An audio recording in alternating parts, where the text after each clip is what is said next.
The Circles Between and Beyond Fostering Deep Connection and Community. September of 2012. I sat through a meeting that changed my life. My oldest child was 6 at the time, and it was curriculum night for parents. I was excited to hear about what his teacher had in store for the year.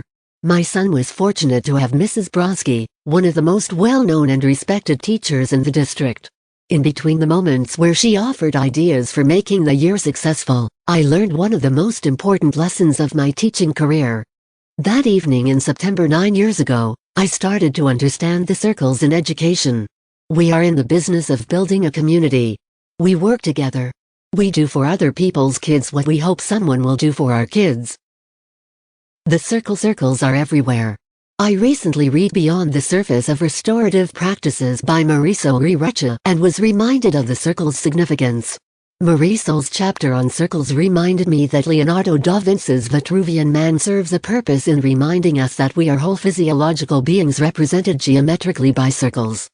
She added that any time, regardless of the number of people who meet, circles are the perfect way to meet. In addition to the meeting, circles support healing, academic, behavior as well as social-emotional growth.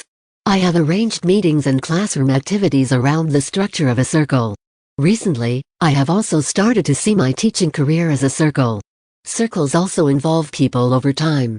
I have had the opportunity to experience several circles in education. Some circles are arrangements to serve a purpose during the school year, like the structure for a discussion, reading group, or writing conference.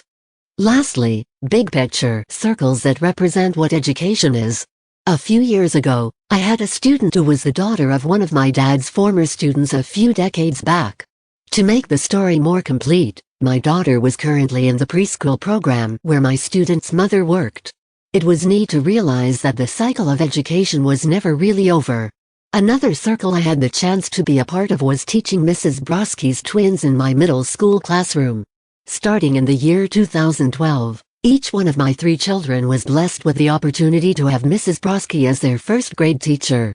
This year my oldest son was inspired by upperclassmen on the soccer and swim team by students I had in the 7th grade. The circle of impact is endless. Circles remind us we are alike. Since I teach in the district where I live, it is normal to see students and families out of school. The more time I spend with parents and kids outside of the classroom, the more I realize how much we are alike. We are all trying our best, planning for the future, and looking for opportunities to embrace our best life. Whether it be at the Little League fields, Halloween or pool parties, community school activities or fundraiser events, opportunities to empower, inspire, care, and educate matters. The more I look at education as a circle, as Marisol says in Beyond the Surface, the more I see the purpose in educating students between and beyond when they are officially in my class. The driving force. No matter the role in education, whether we are parents, classroom teachers, administrators or, behind the scenes working on resources and curriculum, we each have a driving force that compels us to be our best. Author Marisol Rirecha says in Beyond the Surface, "My children are the driving force for my life, in all ways.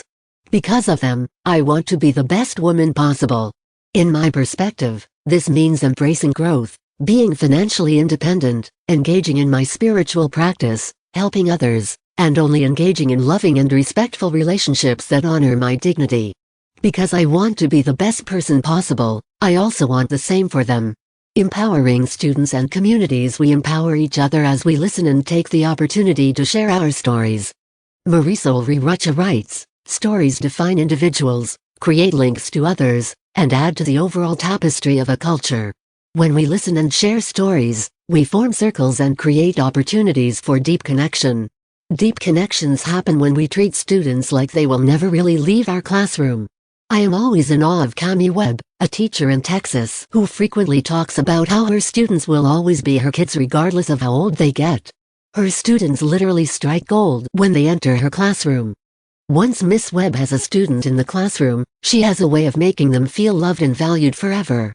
Her intention to be an influential part of their lives never ends. When I connect with Miss Webb, I am reminded how amazing and important our influence as educators is. An educator is always making a circle.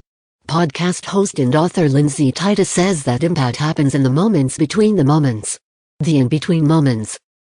The in-between are the pieces that form and hold circles together. The in-between moments are the hugs from a first-grade teacher, the email sent asking about last night's baseball game, the visits to the track to watch a current or former student compete, smiles in the hallway, the pause after class, the hello in the grocery store, as well as the conversations that naturally find their way to us. The in-between moments are magical and the moments that sometimes matter most. Circles are without limits. One of the things that I love most about the circle is that there is no beginning or end.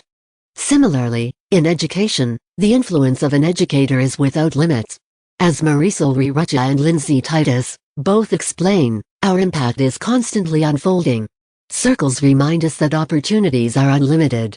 When students leave our classroom after a scheduled hour or year, our class attendance might not show particular names, but ultimately students never leave our classroom. Circles remind us of community. We are in the business of building a community.